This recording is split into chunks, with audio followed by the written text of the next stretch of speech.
예, 한국 사람들이 이렇게 외국에 나가서 이렇게 걸어가면은 지나가는 외국인들이 우리를 보고 웃으면서 이렇게 말합니다.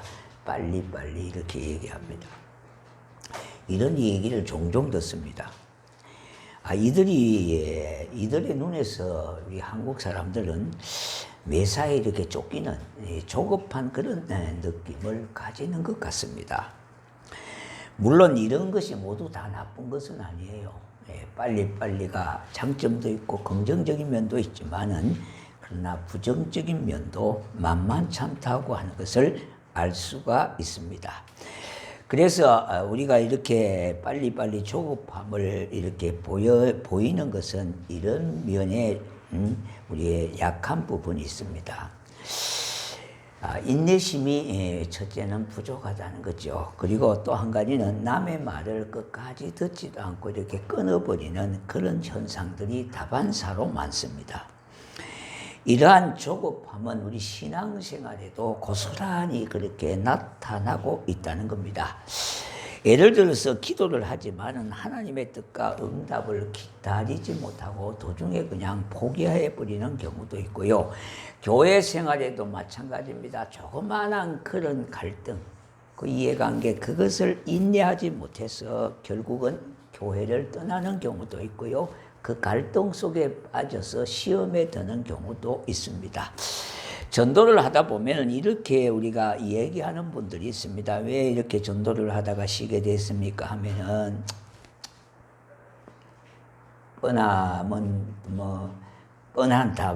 지옥 자식이 뻔하기 때문에 그저 전도를 포기했다. 그렇게도 말을 합니다. 자, 오늘 이 본문 말씀 7절과 11절의 말씀은 오래 참음에 관계되는 말씀입니다. 자, 오래 참으라고 하는 말의 의미가 오늘 이 7절에서 11절까지 6번이나 무려 나옵니다.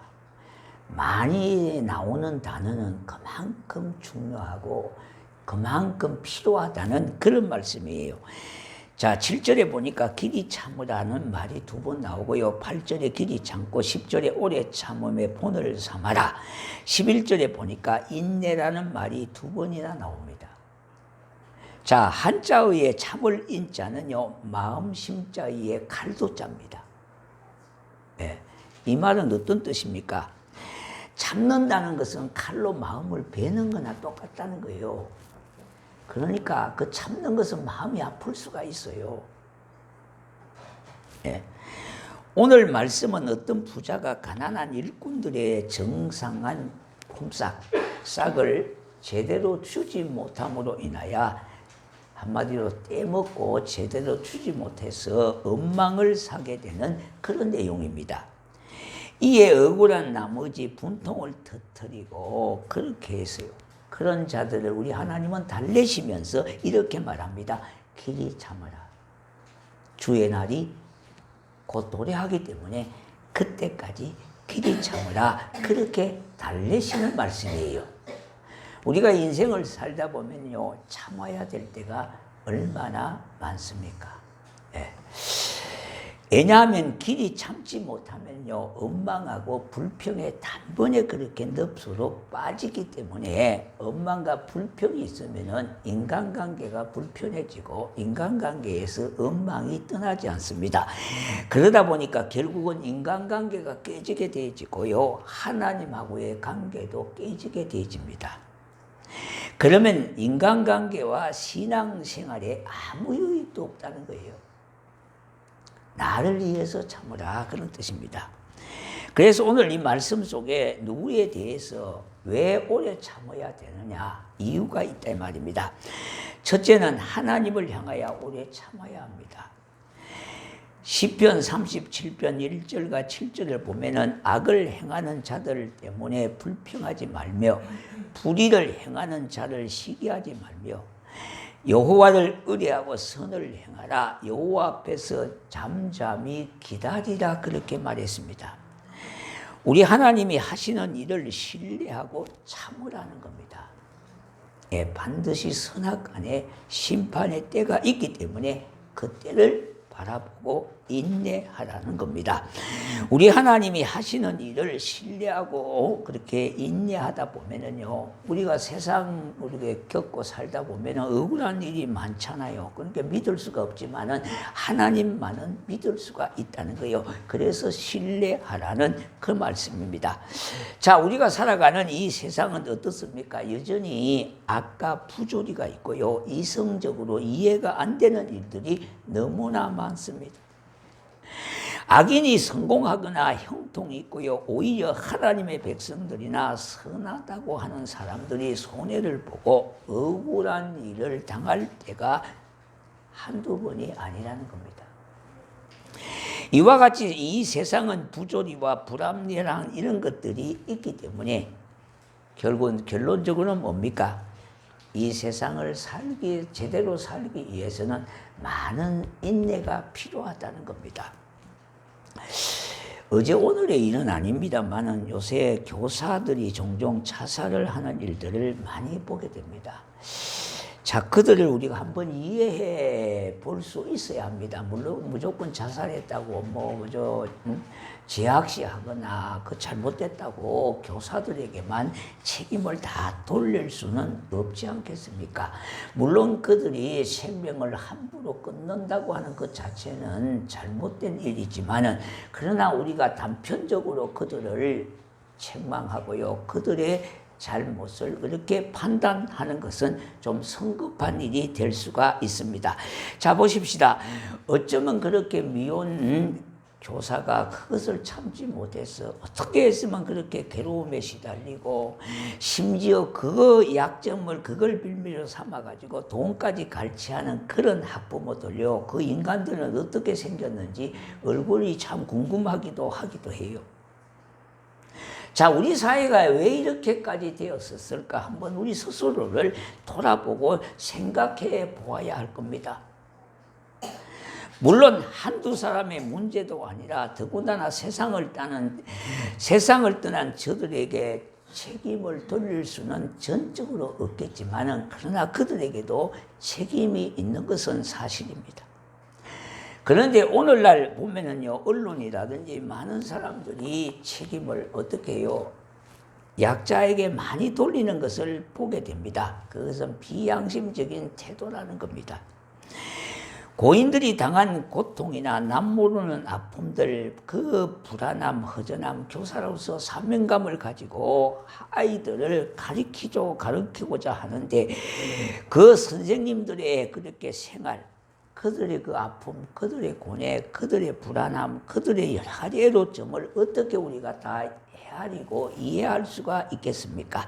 그런 것들을 우리가 인내하지 못하고 스스로 목숨을 끊는 일들이 다반사로 우리가 일어나는 시대에 참 아픔을 갖고 있습니다.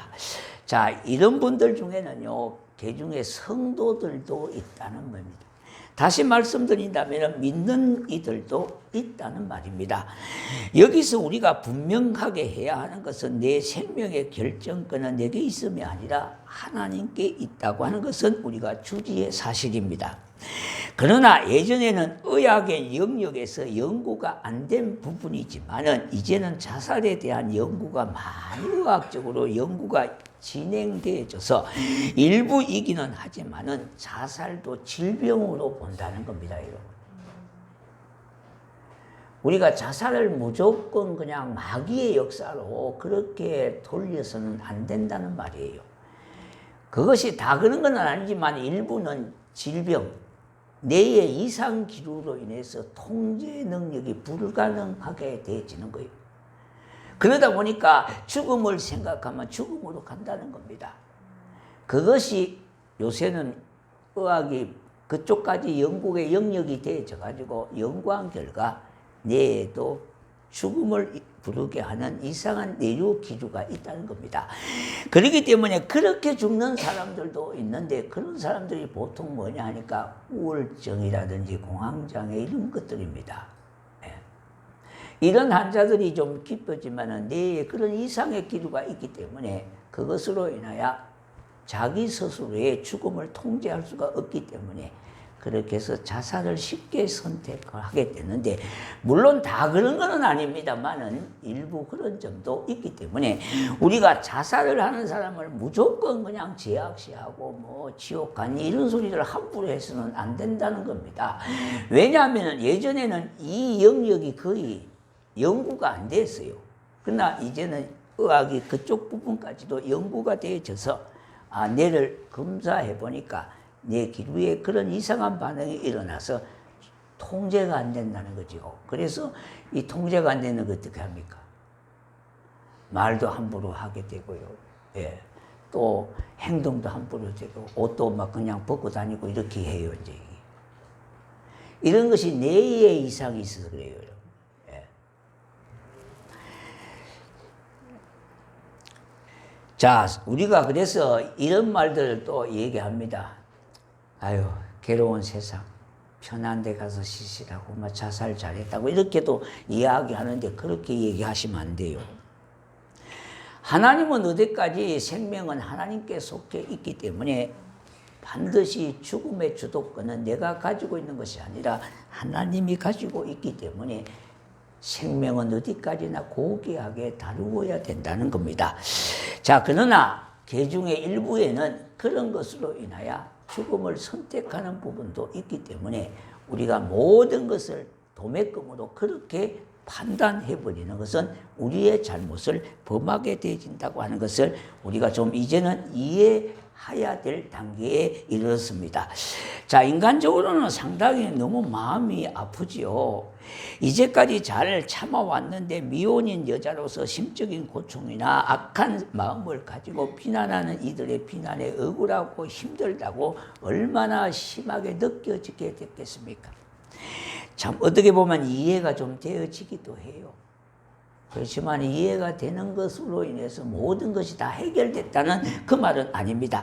그런데 여기에 대해서 성경은 어떻게 얘기합니까? 우리 인생살이에 대해서 성경은 이렇게 얘기한다 이 말입니다. 에스겔 선지자는 에스겔서 16장 6절에 보니까 너는 피투성이라도 살라, 다시 이르기를 너는 피투성이라도 살라 그럽니다. 이 말은 뭐냐? 세상은 피가 터지는 것만큼 치열하게 전쟁하고 살기 때문에 거기에서 살아남으라는 겁니다. 힘들다고 다 그냥 쉬운 방법을 택하지 말고요.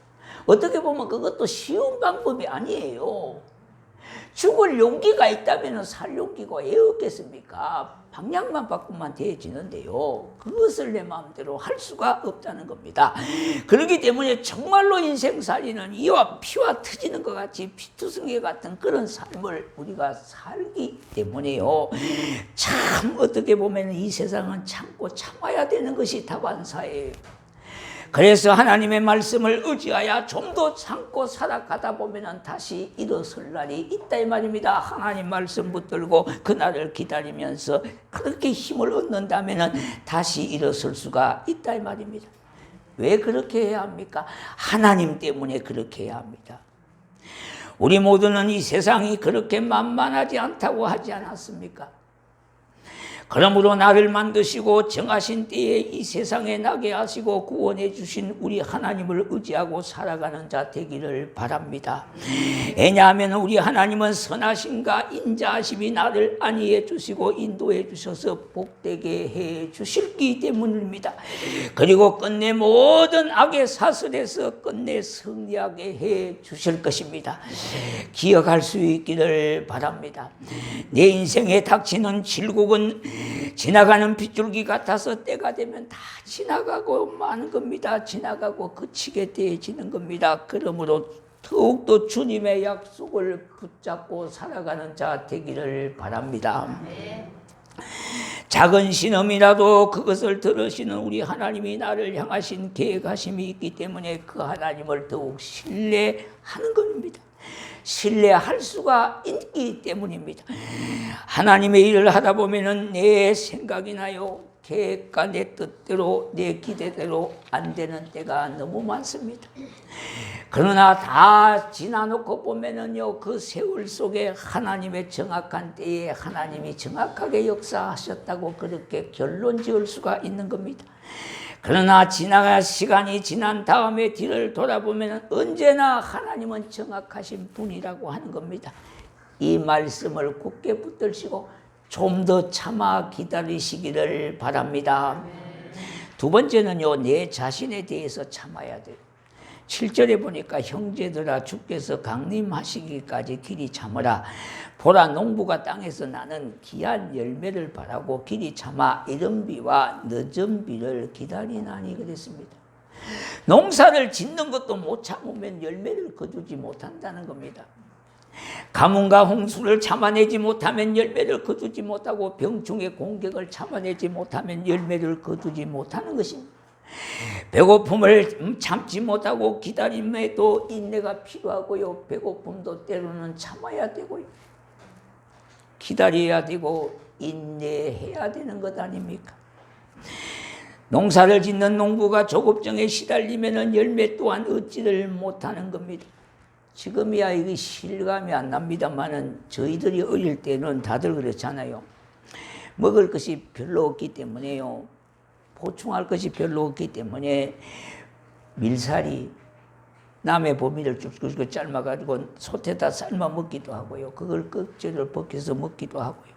또 고구마 밭을 지나가면서 옆에 고구마를 덜 자란 걸 캐내서 먹기도 하고, 그래서 주인은 정작 뭡니까? 열매를 제대로 거두지 못하는 일이 있지 않습니까? 손가락만한 걸 커서 오두구두 심어 먹으니까요. 이게 굵어야 이게 열매를 제대로 거두는데 그렇지 못한 일들을 보게 됩니다. 그러니까 정작 수확 때는 수확을 할 수가 없어요. 사람을 키우는 것도 마찬가지입니다. 농사 짓는 것과 똑같습니다. 그러므로 교회나 여러분의 가정도 사람을 키워야 되거든요. 옛날에 보면은 몽골 같은 데는 자식들이 많았습니다. 유목 생활을 하는 분들이 많았기 때문에 그래서 참 자녀들이 많았어요. 그런데 요새는 자녀들을 별로 안 놓는답니다. 몽골도. 왜? 똘똘한 자식 한두 명 나가갖고 아주 확실하게 키우겠다는 그런 생각들이 많다는 겁니다. 그러니까 다시 말씀드린다면 가정에도 사람을 키워야 된다, 이 말과 같은 말이거든요. 교회도 마찬가지입니다. 미래를 내다보면 사람을 키워야 돼요. 그래서 사람에게 투자하는 것이 굉장히 제일 큰 투자입니다, 사실요. 그래서 대한민국이 이렇게 교육열이 이렇게 부른 것 같아요. 그런데 이거 행복한 일은 못 됩니다. 모두가 다 거기에 내몰리면 안 된다, 이 말입니다. 자, 부탄이라고 하는 나라가 세계에서 제일 꼴찌에서 두 번째 나라입니다. 못 사는 나라. 그런데 거기에 교육부 장관, 우리로 보면은요, 문교성 장관이 왔어요. 근데 한국의 교육 현황을 보고 하는 말이, 그분이 이런 말을 하고 자기 나라로 돌아갔습니다. 한국의 미래 세대는 참 행복스럽지 못하겠습니다. 그렇게 교육에 내몰리고 밤낮 그냥 그저 고등학교 3학년이 있으면요, 부모도 고등학교 3학년이다. 똑같이 처리하고 똑같이 생활해요. 근데 그야말로 죽어나는 것 아닙니까? 애들이 공부가 안 되는데 모든 사람들이 공부에 내몰리다 보니까 이 비효율적이고 비생산적이다, 이 말입니다. 자기가 하고 싶은 것을 하는 것이, 그것이 만족감이요 행복임에도 불구하고요.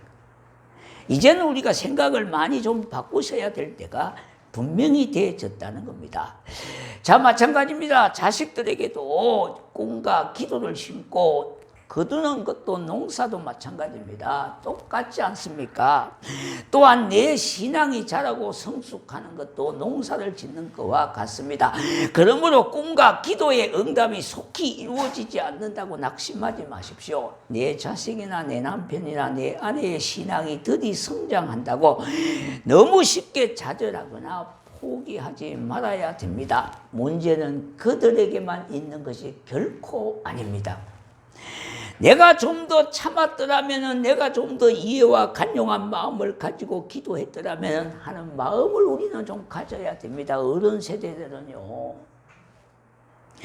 사람은 누구나 실패하고 넘어질 수 있으며 신실하신 하나님을 믿으니 내가 또 일어설 수도 있지만 실패도 있다는 겁니다. 여기에 모이신 저와 여러분이 꼭 기억하고 다시 시도해야 되면요, 인생의 바다는 썰물이 있다면 밀물도 있다는 겁니다. 썰물에 밀려서 육지로 떠내려와 육지에 걸려있는 배 한쪽도요, 민물이 들어오면 결국은 뭡니까? 저 바다 한가운데로 밀려간다는 겁니다. 이런 사실을 우리는 잊지 마셔야 돼요. 인생은 썰물과 민물이 분명히 오간다고 하는 사실을 아셔야 된다 이 말입니다.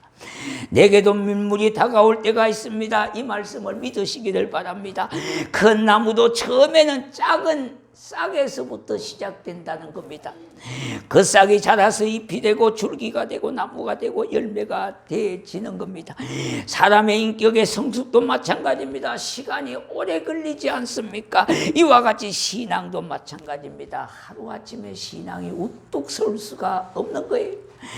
그렇게 하늘을 가로질러 날아다니는 제특기도요, 날기 시작하는 때는 시간이 걸린다는 겁니다. 우리나라도 공군 비행기 전투기를 만들기 위해서 얼마나 오랜 시간이 걸립니까? 그래서 우리는 참아 기다리면서 격려해주는 이 생각들, 이 행동들이 좀 익숙하셔야 된단 말이에요.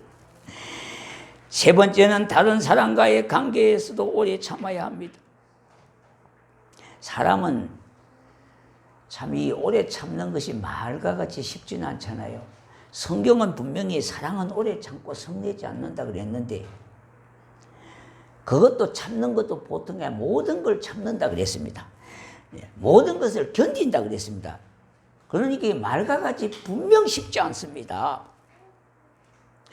자녀를 향해서도 오래 참으로 바라볼 수가 있어야 되는데, 우리는 자녀들에게도 너무 쉽게 판단하고 포기할 때가 있어요.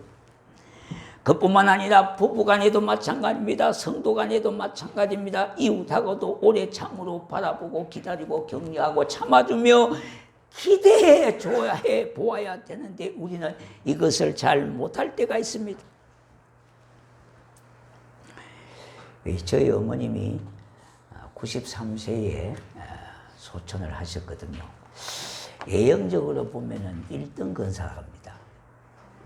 신앙적으로 예형적으로 본다면 1등 건사예요. 자식들 뭐 그렇게 욕먹을 자식들 막 이렇게 키웠기 때문에 예형적으로 보면 1등 건사님인데, 이제 며느리들이 이제 모이다 보면 이 얘기가 했을 거 아닙니까? 그때 저도 이번에 알았어요. 우리 어머님한테 받은 상처가 많더라고요.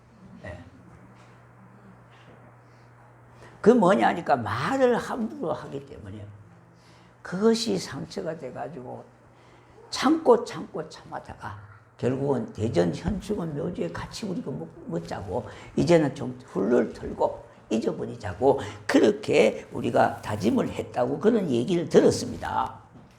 그러니까 며느님들이 모이니까 또 그런 말이, 형님 나만 상처받은 게 다 보니까 다 형님 상처가 다 크더라고요. 가보니까 우리 딸도 상처를 받았다는 거예요. 수원에 있을 때 병원에 그때 좀 어머니와 같이 있었거든요. 빌라에. 그런데 물 많이 쓴다고. 영은아, 물 많이 쓰면 수대서 많이 나온다고. 근데 그걸 젊은 애들이 오래 물을 많이 쓰잖아요. 그래서 어머니 워낙 아끼고 그렇게 하는 거예요. 여러분, 우리가 며느님을 대하는 시어머님의 태도가 많이 바뀌어야 합니다. 지금은요. 여러분 쉽게 내뱉은 말 한마디가 수십 년 동안 상처가 돼갖고요. 그 아픔이 얼마나 컸겠습니까? 사실 따지고 보면요. 우리는 쉽게 말 한마디 그냥 편하게 해버려요. 영원아 물 많이 쓰는 이거 편하잖아요. 그런데 너 집에서는 그렇게 하더냐 이런 말도요, 별로 별것 아닌 것 같아도 얼마나 상처가 되는지 몰라요. 우리가 쉽게 그렇게 얘기를 하다 보니까 며느리하고 답을 찾고 사는 사람이 얼마나 많습니까? 이거는 며느리에만 문제가 아니라 우리 자신도 문제가 있다 이 말이에요. 꼭 꼼꼼함만 내 나쁜 며느리라 그러고 이렇게 할 게 아니라 내 자신을 한번 돌아보세요. 내 자신의 생각과 그런 어떤 사고방식은 전혀 변함이 없이요. 이건 또 사회한테도 마찬가지입니다, 여러분. 똑같아요. 그러니까 이런 것을 우리가 좀 더 이제는 극복하셔야 되는데 말을 좀 이렇게 참지 못해가지고 그 말 때문에 고부간의 갈등은 점점 깊어지는 것을 우리가 보게 되어집니다, 이 말입니다.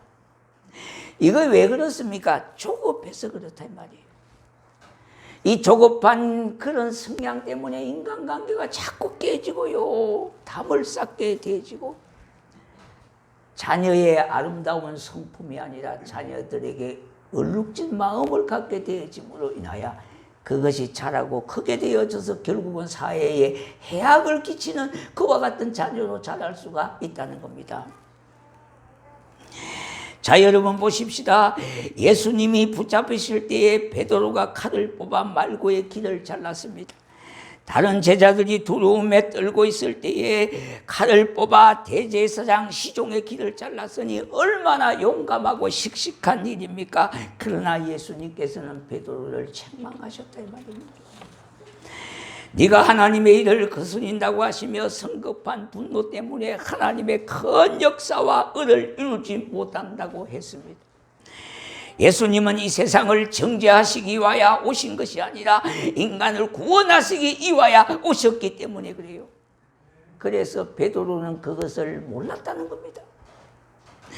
오래 참는 것은요, 그 시간이 어떻게 보면은 의미 없이 힘들기만 한 기간일 수가 있고 시간일 수가 있어요.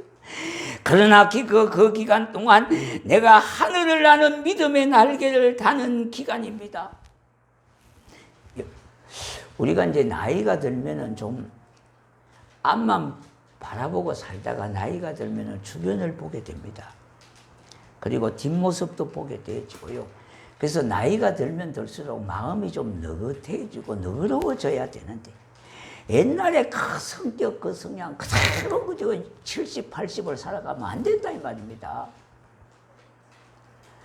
저를 비롯해서 우리 모두가 노력해야 되고 이거 진짜 하나님의 말씀으로 극복해 나가도록 우리의 자신을 참 단련하지 못하면은요 우리의 인생도 행복할 수가 없고요 나와 인해서 다른 사람과의 관계도 행복할 수가 없고 하나님하고의 관계도 행복할 수가 없다 이 말입니다.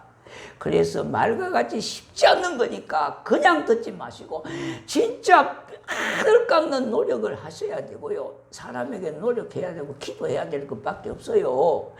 그래야만 조금씩 바꿔지지 않고 변화되어지지 않겠습니까? 이미 60, 70 사시면 고치기는 어렵습니다. 그러니까 어떻게 해야 돼요? 뼈를 깎는 노력을 하셔야 조금씩이라도 날라든다 말이에요. 그래서 요새 보세요. 인문학 강의가 많이 성행하는 이유가 뭡니까? 그 다 뜻이 있어요. 나만 위해서 사는 인생이 아니라 더불어 살아가는 삶을 이제 추구하게 되어진다 이 말입니다. 인생은 내 혼자 사는 게 아니에요. 관계지향적이에요. 옆에 사람하고의 관계를 잘 하셔야 돼요. 부부간에도 잘 관계를 잘 하셔야 돼요.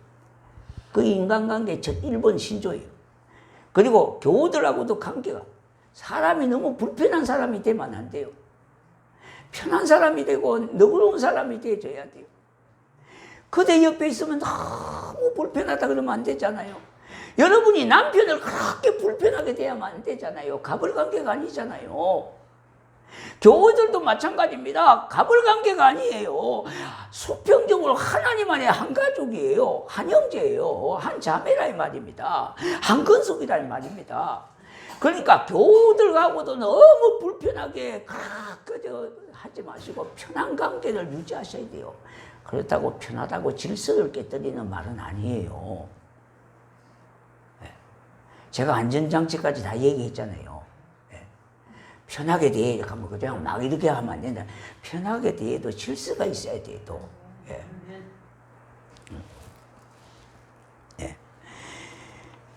우리가 코미디에 보면은요. 대통령이 나오잖아요. 그러니까 아이고 일국의 대통령이 막 깜짝 놀라서 나자빠지잖아요. 그러면 대통령이 뭐라고 하면 나 동창이 편하게 그런다고 막 묻으면 안 되잖아요. 그죠? 왜 대통령 직함이기 때문에 기본적인 것은 해드려야 된다 이 말이에요. 똑같습니다. 예. 우리가 편하게 대한다는 말을 오해하지 마시고 우리가 서로가 편한 사람이 되지면은 좀 여유가 있는 사람이 되지면은 얼마나 좋겠냐 이 말이에요. 관계가 첫째 관계가 잘 이루어지게 되어진다 이 말이에요. 그래서 우리가 신앙생활도요 겉으로 보면은 1등 신자인 것 같아요. 우리 어머님이 그렇단 말이에요. 예. 우리 어머님은 표창장까지 받은 분이에요. 큰 교회에서요. 훌륭한 권사님이라고 자식 다 잘 키웠다고. 예. 신앙으로 모범이었거든요. 그런데 말을 제대로 뭡니까? 좋은 점도 많이 있지만 말이 그래가지고 결국은 뭡니까? 제가 어머니를 알기 때문에 그래요. 저는 이미 상처가 뭐 다 떠나서 제가 어머니이기 때문에 그렇지만은 그러니까 며느리는 남이었잖아요. 이게 안 되는 이게 손자. 여러분들 우리 스스로의 문제가 될 수 있어요. 예. 여러분은 잘해준다고 하는 것이 오히려 뭡니까? 며느리를 굉장히 호되게 하는 경우도 있어요. 그래서 인문학 강의를 좀 많이 들으셔가지고 어떻게 하는 것이 더불어 살고 어떻게 하는 것이 관계 지향적으로 살고 어떻게 하면은 함께 살아가는가 이런 것들도 우리가 좀 이렇게 깨우쳐야 된다 이 말입니다. 이제는. 자 여러분 저 창공을 나는 그 새들 보십시오. 그 창공을 나는 새도 뭡니까? 단번에 날지를 않습니다. 날 준비를 통해서 날아가게 되는 겁니다. 마찬가지입니다. 믿음의 날개를 다는 것도 하루아침에 날개가 생기는 게 아니잖아요. 퍼덕퍼덕 하면서 결국은 뭡니까? 결국은 날아가게 되지잖아요. 똑같아요. 우리가 좀 더 참아야 되는 이유가 선명하고 분명한 것은 뭐냐? 하나님이 지금도 살아계시기 때문이에요. 나의 고통도 아시고 나의 아픔도 아시고 나의 부족함도 아시고 나의 허물도 아시는 그 하나님이 살아계시기 때문에 우리는 하나님의 말씀에 근거하여 말씀을 붙잡고 인내하는 겁니다. 내 신앙의 정진을 위하여 내가 인내할 수밖에 없는 겁니다. 인간관계가 제대로 되어져야 하나님하고의 관계도 제대로 되어져요. 그래야 하나님과 형통한 삶을 이루지 않겠습니까? 이런 것을 우리는 감안해서 이제부터 좀 더 노력하고 기도하면서 내 힘으로 아니라 하나님의 능력으로 되어짐을 믿고 우리가 사셔야 되겠다 이 말입니다. 여러분 초등학교 다닐 때에 책상 앞에 뭔 많은 글자를 많이 써놨습니까? 인내. 왜? 머리 뜨자면 공부를 하려면 인내가 필요한 거예요 이제. 예. 좋은 학교를 들어가면 공부를 해야 돼. 우등생이 되는. 그러니까 참아야 되는 거예요. 그래서 인내자가 굉장히 많잖아요. 똑같습니다. 우리의 삶은 처음도 인내요. 두 번도 인내입니다. 왜 그래요? 세상이 그렇게 호락호락 만만치 않아요. 우리가 얼마나 세상 살기가 힘듭니까? 돈 벌기가 힘들잖아요. 인간관계가 얼마나 힘듭니까? 진짜 힘들어요. 네. 점점 나이가 들면 애토리가 되져요. 애토리가 나만 남게 되진다 이 말입니다. 살아가기가 점점 힘들어져요. 그런 때에 우리는 주의 말씀 붙들고요. 내 자신이 좀 더 마음을 열어놓고 관계 지향성을 그렇게 주장하면서 사셔야 돼요. 이걸 노력하셔야 돼요. 노력하셔야 돼요. 이번 우리가 추석에도 이런 것들을 여러분들이 함께 고민하지 않았겠습니까? 또 어떻게 보면은 형제간이요. 이 명절 때만 싸우는 사람들이 있어요. 예. 자, 여러분. 제가 이렇게 문상을 가다 보면은요. 형제간들이 어머니 부모님 앞에 제단을 놓고 그 앞에서 싸우고 있는 말로 막 싸우고 막 그리고 이런 걸 봐요. 왜 그러냐 하니까 그만큼 뭡니까 형제간들도 불화가 많다는 거예요. 네. 오늘 말씀 인내. 자, 우리가 그렇지 않습니까? 인내는 쓰나 그 열매는 달다는 말씀을 다시 한번 우리가 새기면서 오 하나님을 신뢰하는 그 믿음으로 우리의 인생이 승리하고 나의 삶이 주 안에서 행복하고 복된 삶으로 살아가는 모두가 되시기를 주의 이름으로 축복합니다. 우리